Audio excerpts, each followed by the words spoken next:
Hello. I'm not sure what this video is going to be about, but it's going to be more of an impromptu speech. I recently watched Hank Green's commencement speech for MIT for the graduating class of 2025.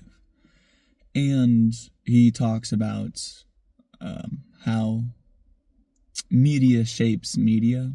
And there's this constant connection between the audience and the speaker, because the audience now has the ability to speak words back to the speaker and give feedback. And that speaker now has that feedback, and you can't really not take that feedback. And I also listened to Martin Luther King's I Have a Dream speech. Very impactful, very good. And it didn't have that sense of receiving and giving, constantly communicating between the speaker and the audience. It's just him really capturing that moment and, speaking it.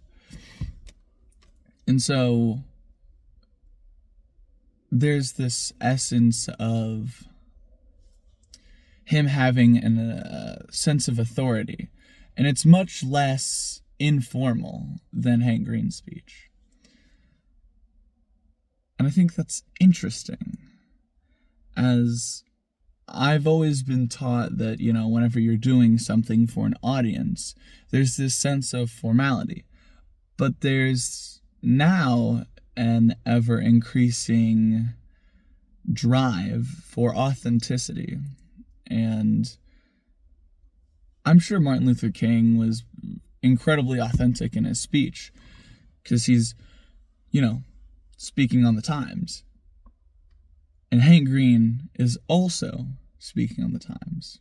And, there's a bit of a difference between his speech, Martin Luther King's speech, and Hank Green's speech, because the times have changed. And we're looking at a more authenticity, informal, everyone's just human. And there's still these areas where formalities are required, such as the law or in business. But it's gone down a lot less in personal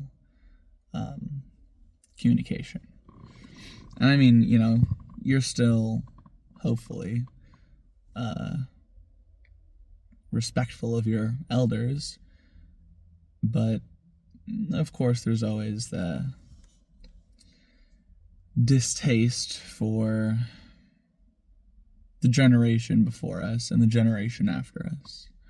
And I have a little side tangent I could go on about how having generational names is causing this divide, or at least helping it, but also the apathy towards other generations, because life was tough for every generational cohort, because life is tough. But I digress.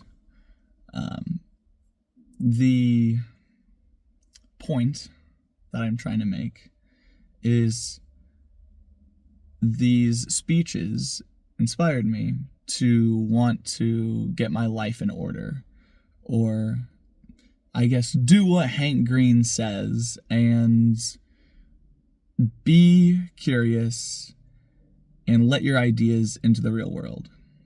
And so that's why I need to fail. I need to fail so that I can learn, hopefully, a new skill, and not just something factual. And with that skill, I can use it for the rest of my life. And so every day that I am not trying, to work on learning new skills is kind of days where I'm lowering my exponential maximum for things that I know. Because if you have, let's say, your graph for learning skills is linear for your days, and then each skill you learn gives you more of a idea, or gives you a new perspective on things that you actually could do and things that you can mix and match in order to have these skills be really useful and help someone. And the curve for that skill mixing is exponential as you linearly learn new skills.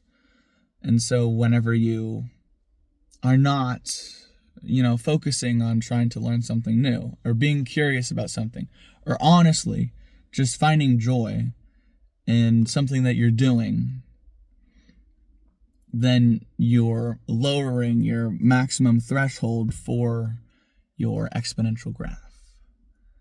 And I could probably put it in a way that's a little less mathematical, but unfortunately that's all I've been doing for a while, so that's how my brain works. And for instance, I find joy in talking to a camera and saying something I believe in, and then I could just do that and not post it. But I post it because there are people back home who probably want a glimpse into my life, I'd imagine. And this is one way for that to happen. And so for anybody I meet who has particular interest in seeing more of me, and they somehow come across this channel, then they'll have that. And so it's also something I can look back on, because my dinky phone does not have enough storage to hold all the videos that I have made. And so it's an ephemeral cloud of things that I've made. And I want to make more things, not just like physical things or websites, but I want to make, organizations, ideas. I want to make people do things that they enjoy. Such as I have started just a weekly thing with a group of friends to play guitar. And now they've started playing on their own, and they seem to enjoy it. And I don't know the benefits of learning a instrument. There probably are some, but I'm glad they're enjoying it. Because I find it harder and harder nowadays to find stuff that I enjoy. Because a lot of what I do is doing it so that I don't have to do it anymore. But what I want to be doing is stuff that I do so that I can do that stuff more.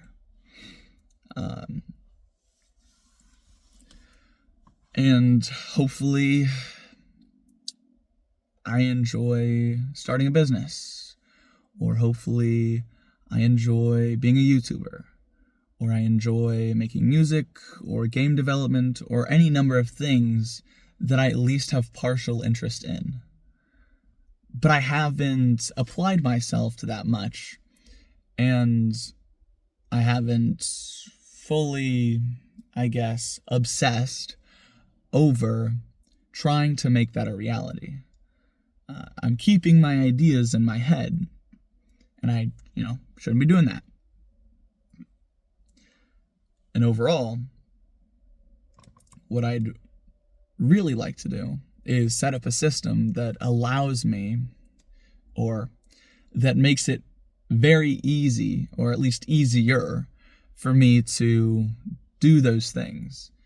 And one system I guess I have is my to-do list. There are things that I need to do in that day, and so I write them down, and then as I go through them, I mark them off my to-do list. And then I also have a larger goal for the month. This one is tell good stories, and I feel like I've been making that happen. And so I'm glad that I'm setting goals and achieving them. But I've also set pretty lofty goals. Lofty for me, of making a song that I like.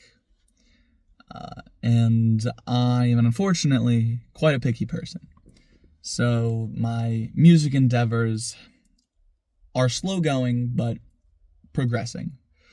And for this larger goal, I've had it for probably 9 months now, and I've learned new things in order to achieve that goal.